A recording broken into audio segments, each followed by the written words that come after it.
The Icelandic Parliament's considering legislation that would make male circumcision illegal, the first country in Europe to do so. It would jail any practitioner of the surgical operation for up to 6 years. Muslims and Jews both practice male circumcision on newborn babies. Leaders of both faiths have condemned the plans as an attack on religious freedom. So is it a violation of the rights of boys too young to choose, or an unnecessary and alienating cultural ban? Well, joining me now is Jonathan Arkush, who is President of the Board of Deputies of British Jews, and Dr. Anthony Lemperter, GP and Chair of the Secular Medical Forum, who's in our Birmingham studio. Very nice, gentlemen, to have you both here. Thanks for joining us. I'm going to start with you, Dr. Lemperter, if I can. Would you, if you were a surgeon, I know you're a GP, but from a medical perspective, would you feel uncomfortable performing these kinds of operations? Well, certainly every operation that any doctor or surgeon performs should have a valid medical reason. And in the absence of a medical reason, the person themselves should be in a position to give consent to that. And clearly children of a very young age are not yet mature enough to have the capacity to consent to this procedure. And every procedure has risks, but particularly a procedure on the most intimate part of a child's body should be something that the person themselves chooses for themselves. Let me just ask you, though, you were brought up in a Jewish home. You understand the cultural significance that this means to Jews and to Muslims? I do. I do understand the cultural significance, and I realise that many people actually haven't given it much thought, because I myself was one of them, even into adulthood. It wasn't something that you gave much thought. It was a minor snip that didn't cause much harm. The reality, of course, when you look at the evidence, is quite different. This is something that if you ask many intact men, would you like us to just snip off this little bit of your body? They say, for goodness sake, no. This is one of the most sensitive, important parts of my body. And really to assume that any child is going to belong to the religion of their parents, and even if they do choose that belief, that they're then going to want to have a branding procedure to be marked. OK, let me just it's extraordinary. Let me ask Jonathan Arkush, I wonder if you would accept that we don't think about that enough, that many people go ahead with that procedure because it's ritual, because it's cultural, they don't think.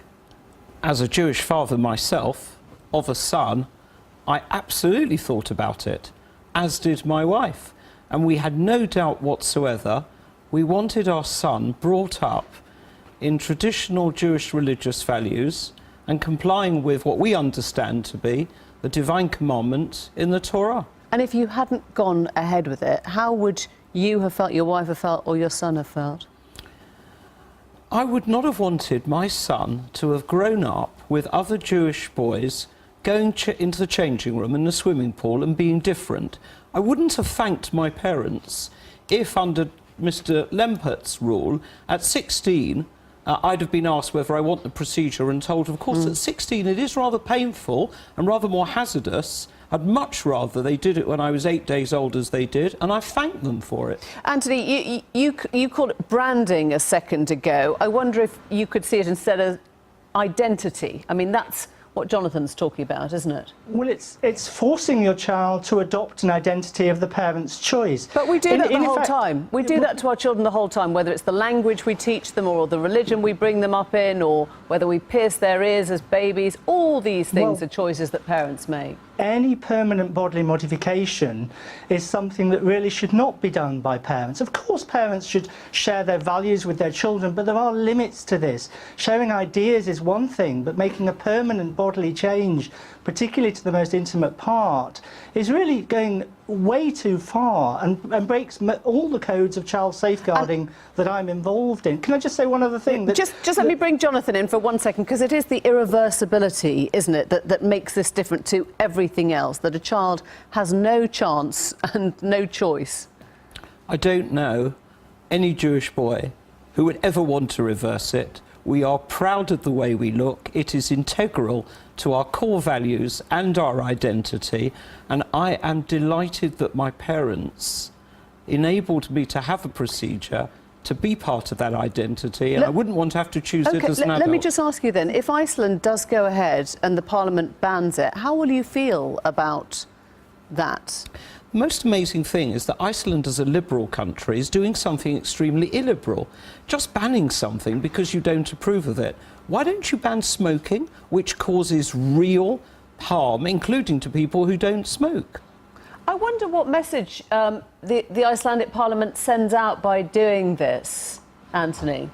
I think it sends out a message of protecting religious freedom. True religious freedom means allowing people to choose for themselves. I think Mr. Arkosh actually articulated it quite well when he said, I don't know any Jewish boy who, I can't remember his final sentence, who doesn't like it. But in fact, he ignores the vast tranche of people who don't want it because perhaps they're not Jewish, or perhaps, I mean, there are quite a lot of Jewish people having a Brit Shalom, which is a peaceful welcome ceremony into the world without cutting a part of the body off. Is it not possible that you could go through the understanding and the ceremony without actually getting surgical? Not in Jewish religious law, and it's an attack on religious freedom in Iceland. Okay. It's not a protection, it's a straightforward attack, and the Bishop of Reykjavik and the Catholic bishops of Europe, who have criticised the ban as an infringement of religious freedom, are absolutely right to do so. Gentlemen, thank you both very much indeed. Thank you for joining us this evening. Thank you.